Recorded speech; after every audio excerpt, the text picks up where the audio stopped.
Hey, Steve Zelnard here with Remax Experts, Zelnard Associates. Just a real quick update on the market. Current inventory, we're at 15,138 units, so down 200 from last week. So we didn't add any more inventory. We actually took away because we're at 15,389 last week. The amount of sales, 961 in the last 7 days. I'm not going to reference last week's because we pulled it in later in the day because it would have added more sales. Let's say it's relatively around the same amount of sales going forward. As for us as a business, anything that we're listing is getting sold. Anything that we got on the market, it's getting visited by buyers and their agents.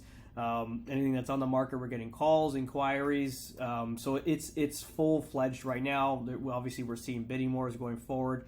And that's pretty much it. So definitely a flowing market. I want to look at a few articles now. I didn't even realize this. There's one article here on BNN.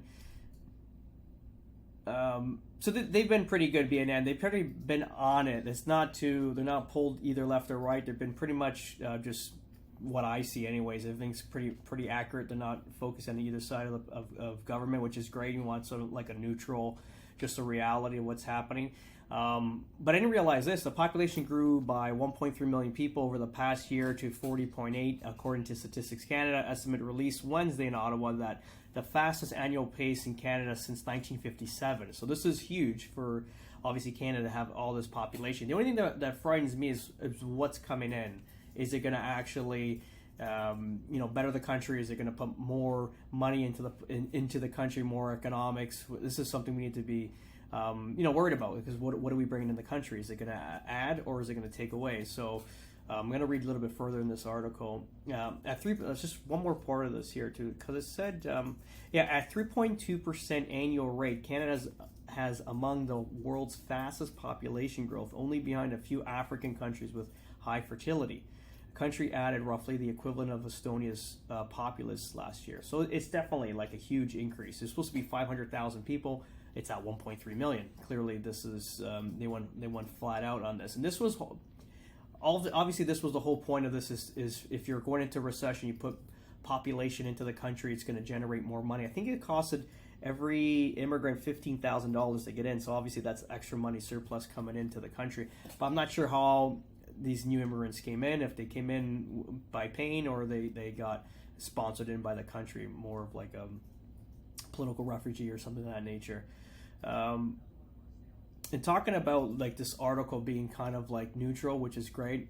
This is what concerns me. It always has. It says the impressive population gains help buoy Canada's economy amid elevated interest rates, but the surge strained infrastructure and services, worsening housing shortages, and rent soaring. Anxiety about the deteriorating standard of living forced the government to scale down its immigration ambition, a lesson for advanced economies relying on newcomers to stave off economic decline. This is an important part of this article. A lesson for advanced economies relying on newcomers to stave off economic decline. So obviously it backfired, because what they were hoping for is to get more people in, offset the the heavy debt that they've created the last 7 years, let's call it, since this current administration's been in power. But it's backfired, and we've seen this in quality of living just all around the GTA and also Toronto. Crime's up. You got lack of maintenance and everything. You don't see, even one of our areas there, Nobleton, like the grass was not cut as frequently as it was prior. They would just let everything overgrow, which is terrible. Even if you're driving downtown Toronto, before you get off of Spadina, even prior to that, where New Toronto is located, is literally you'll see grass growing up through the highways, which is just a lack of maintenance. Clearly, and you're thinking of all the money that we spend on taxation, and we're not getting that back in quality of living, which is crazy. It's like living under the roof of a slumlord landlord, rather, right? There's one more article I want to read. So the carbon taxes are in effect today. Some people said, well, it's only $15 more per ton. I get that, but if you kind of look at it, it's 23%, and 23% of anything increase in a one shot is very, very. It's a heavy hit on let's say all the consumers in Canada right now. Remember, this is going to terrify. Remember, an economy, how it's built. Like, you need employment, and then you need people to work for this employment, and the people that work for the employer rather kind of generates and fuels the city, the counties, the municipalities, whatever it is. This is what kind of generates and keeps everything rolling. But it needs some economic hub in order to do this. We can't rely on government jobs. It doesn't make sense. That's a form of communism when you're tied to a government job and not actual economics. So if you're looking at what's currently happening right now, like this, if you're a big manufacturer of something of that nature, that you're going to create more carbon. Now the carbon tax has gone up 23%. I don't know if it's attached to big business owners like that too right now. But you had having second thoughts about doing anything in Canada. Clearly, it's not capitalist friendly. It's not a good place to kind of earn money, because remember, even big businesses, any kind of business, you have a lot on the line, and profits what makes everything run.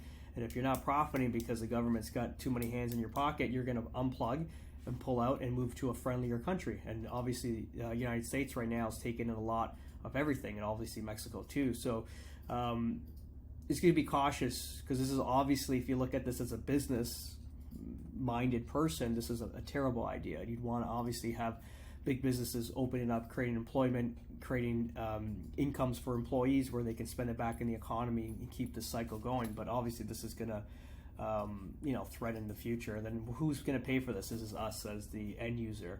Our daily, anything that we touch, we're going to get 23% more tax on carbon, which, I mean, if you look at Canada as a whole, as our carbon footprint compared to like China and India, where those are the heavy polluters of the world, we're like a fraction. We're like, doesn't even make sense. It's like one car versus 100 million cars, right? So it doesn't make sense, like why we're caught up in this bracket if we're still a developing country and we're not polluting nowhere near.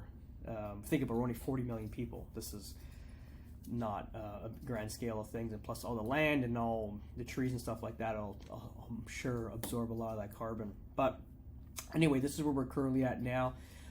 This was another funny article. A client sent this to me yesterday, and remember, like, City of Toronto, the residents, like, you voted this lady in, like, you know what you were gonna get. Like, forget about ideology and all that stuff. Like, this is what you're gonna get. Here, I'll read it out to you. So, rain tax in Toronto set to be implemented in April. So basically, now the water that flows through your gutters, you're gonna get charged extra money.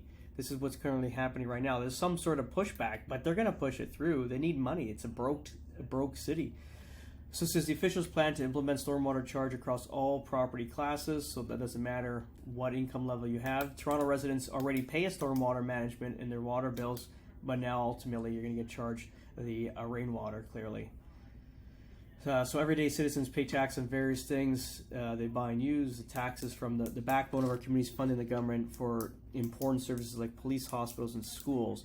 So this is the thing, like policing. We don't have enough police. Crime's up terribly.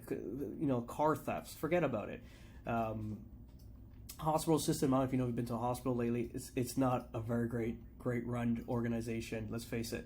The whole goal there is never to be sick. And then for schooling, we don't find it being up to par. To be honest, you have 32 kids per class, and it's just a strain on the teachers, and the kids are not getting what they need out of it. So where's all this tax money going? This is where we need to figure out. And this is actually in the India today. So this is obviously a pushback from a lot of the migrants that have come into Canada, starting to realize that it's not exactly what it's made out to be, based on maybe previous generations that migrated. But all good. Have a great day, guys. If you have any questions, please reach out.